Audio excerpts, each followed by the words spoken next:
Hello दोस्तों, एक बार फिर से स्वागत है मेरे यूट्यूब चैनल एपी क्लासेस में। पिछले क्लास में हमने चर्चा किया था कि श्रेणी क्रम में जुड़े प्रतिरोधों के लिए समतुल्य प्रतिरोध यानी कि इक्विवेलेंट रेसिस्टेंस कैसे निकालते हैं।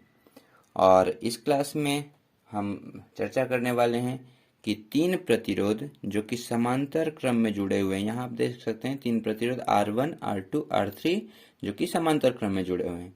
उनके लिए समतुल्य प्रतिरोध यानी कि इक्विवेलेंट रेसिस्टेंस क्या निकालना है, हमको प्रूफ करना है 1/R should be equal to 1/R1 plus 1/R2 plus 1/R3। तो चलिए सॉल्व करते हैं इसे। तो जैसा कि हमने श्रेणी क्रम में देखा था कि प्रतिरोध से रिलेटेड हमारा एक नियम है जो कि ओम, जिसे हम ओम का नियम कहते हैं। तो ओम के नियम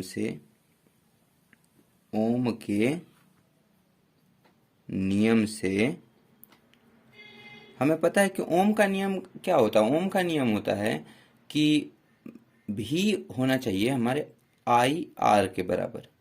अगर यहाँ से हम देखें आई का वैल्यू निकालें तो आई हमारा क्या होना चाहिए, आई होना चाहिए भी अपॉन आर, जहाँ भी क्या है, भी हमारा पोटेंशियल डिफरेंस विभवांतर है और आई करंट है और आर रेसिस्टेंस है। रेसिस्टेंस वो रेसिस्टेंस जो कि हमारा सर्किट में होता है। ठीक, तो ये हमारा बेसिक इंफॉर्मेशन है ओम्स लॉ के लिए।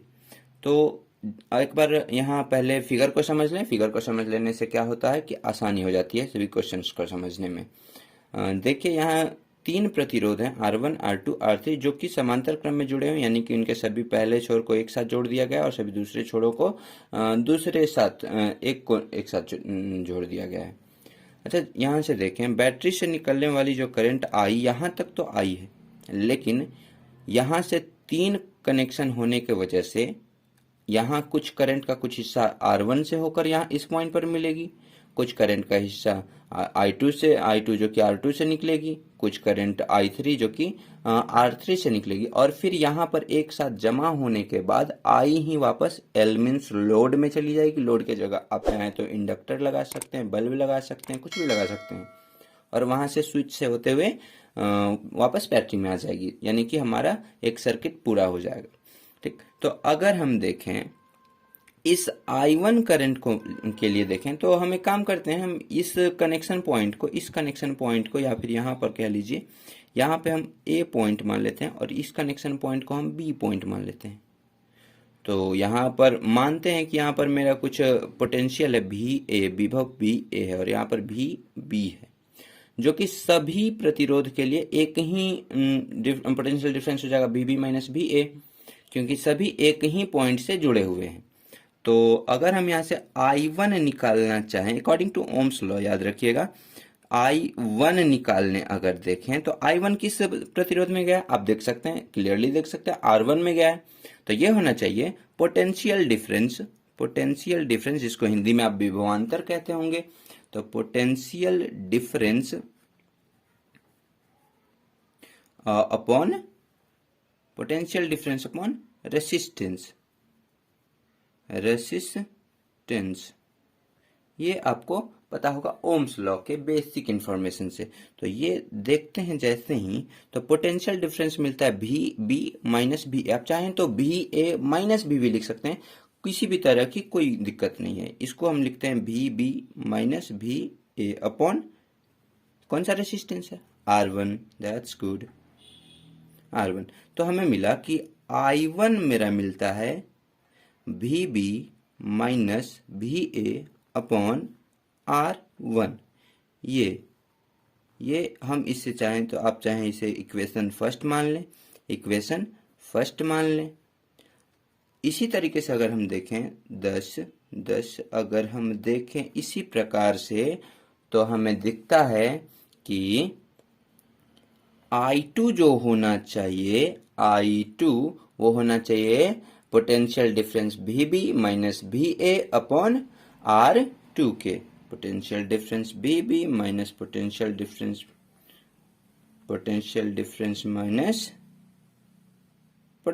अपॉन R2 के। ये हो गया मेरा कौन सा इक्वेशन, आप फर्स्ट तो मान चुके हैं, तो ये ऑब्वियसली ये मेरा सेकेंड इक्वेशन निकला। ये मेरा सेकेंड इक्वेशन प्राप्त हुआ। अब इसी तरीके से देखें I3 के लिए, तो I3 के लिए हम देखते हैं potential difference VB minus ABA upon R3। ये हो गया इक्वेशन थर्ड इक्वेशन। यानी कि आप सभी I को निकाल लिए, I1 I2 I3। अच्छा, जरा एक बार फिगर में गौर करें तो दिखता है कि I जो है बंट गया है I1 I2 I3 का, और फिर जब जुड़ा है तो वो फिर से I बन गया है।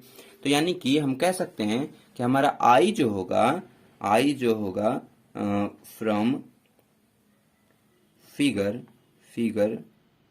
हम कह सकते हैं हमारा I जो है I1 plus I2 plus I3 के I3, ये हमारा है करंट।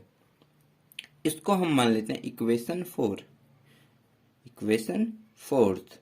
याद रखिए श्रेणी क्रम में हमने डायरेक्ट रेजिस्टेंस निकाला था, इसमें मैं करंट निकाल रहा हूं। ठीक, तो इससे आगे जब देखा जाए तो देखते हैं कि एक नया सर्किट अगर बनाए हम, इस सर्किट के साथ इस सर्किट के लिए यानी कि इस कनेक्शन को हटाकर इसके जगह पर अगर हम लगाएं एक इक्विवेलेंट रेजिस्टेंस, तो मेरा सर्किट कुछ इस तरीके का बनेगा। यानी कि इस A पॉइंट और इस B पॉइंट के साथ अगर हम पूरा पैरेलल कनेक्शन ना देके बस एक इक्विवेलेंट रेजिस्टेंस से काम चलाएं, तो मेरा सर्किट कुछ इस प्रकार का दिखेगा। 3 बैटरी कनेक्शन दिए गए हैं, एक स्विच लगाया गया है और एक लोड लगाया गया है। आप लोड के जगह चाहें तो इंडक्टर लगा सकते हैं, कोई सा भी। इधर से I, यहां से I गया B, ये A पॉइंट जिसका पोटेंशियल हमने मापा था VA, ये B पॉइंट जिसका पोटेंशियल VB, और इसको हम नाम दे देते हैं R, मीन्स इक्विवेलेंट रेजिस्टेंस। आप RE लिख सकते हैं, कोई दिक्कत नहीं है। तो अब यहां से अगर अगेन ओम्स लॉ से हम जाएं, फिर से हम जाएं ओम्स लॉ से, according to Ohm's law,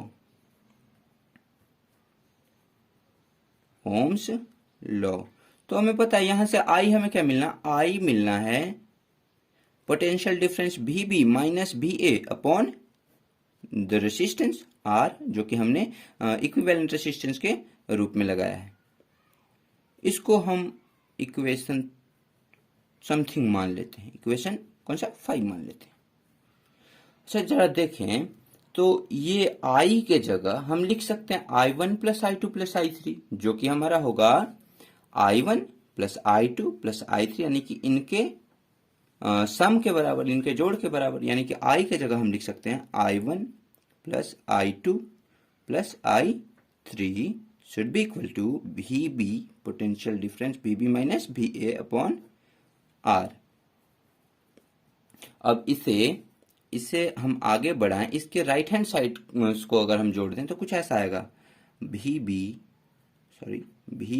minus VA upon R1 plus VB minus VA upon R2 plus VB minus VA upon R3 should be equal to VB minus VA upon R। अब जरा गौर से देखें तो इसके जो नॉमिनेटर्स हैं, सभी के नॉमिनेटर्स हैं, वो राइट हैंड साइड के नॉमिनेटर के बिल्कुल बराबर है। तो बस इतना ही तो देखना था हमें। हम नॉमिनेटर से VB माइनस VA हम कॉमन ले लेते हैं, इसे हम ले लेते हैं कॉमन। तो मेरा अंदर कुछ इस तरीके का बचेगा 1/R1 plus 1/R2 plus 1/R3, और ये हो जाएगा हमारा VB माइनस VA। इसे अगर अलग कर लें तो ये मेरा कुछ इस तरीके का बचेगा 1/R, जो कि है मेरा, यहाँ पर R क्या है, इक्विवेलेंट रेजिस्टेंस, और ये दोनों साइड है मल्टीप्लिकेशन में, तो हम कैंसिल कर सकते हैं। और मेरा फाइनल रिजल्ट मिला ये 1/R जो कि इक्वल होना चाहिए किसके, 1/R1 plus 1/R2 plus 1/R 3 के, और यही हमें प्रूव करना था। यानी कि दोस्तों हम कह सकते हैं कि कितने भी रेसिस्टेंस, यानी कि मान लीजिए natural number n, infinite resistances किस कनेक्शन में जुड़े हुए हैं, पैरेलल कनेक्शन में जुड़े हुए हैं। पर पैरेलल कनेक्शन किया गया उनका, इस तरीके का कनेक्शन किया गया है, तो क्या होता है, उनको उनके व्युत्क्रम को अगर जोड़ दिया जाए, ऑपोजिट करके उन्हें जोड़ दिया जाए, तो वो इक्विवेलेंट रेसिस्टेंस के ऑपोजिट आ जाता है। तो एक बात याद रखिए, और ऑब्जेक्टिव में अक्सर पूछता है कि सीरीज कनेक्शन यानी कि श्रेणी क्रम में प्रतिरोध जोड़ने पर फाइनल प्रतिरोध का मान क्या होगा, समतुल्य प्रतिरोध बड़ा होगा या छोटा होगा। तो याद रखिए बड़ा होगा। और पैरेलल कनेक्शन में इन सभी R1, R2, R3 से हमारा R क्या होगा, हमेशा छोटा होगा। पैरेलल कनेक्शन में छोटा और सीरीज कनेक्शन में बड़ा होता है। तो थैंक यू, आज के लिए इतना ही।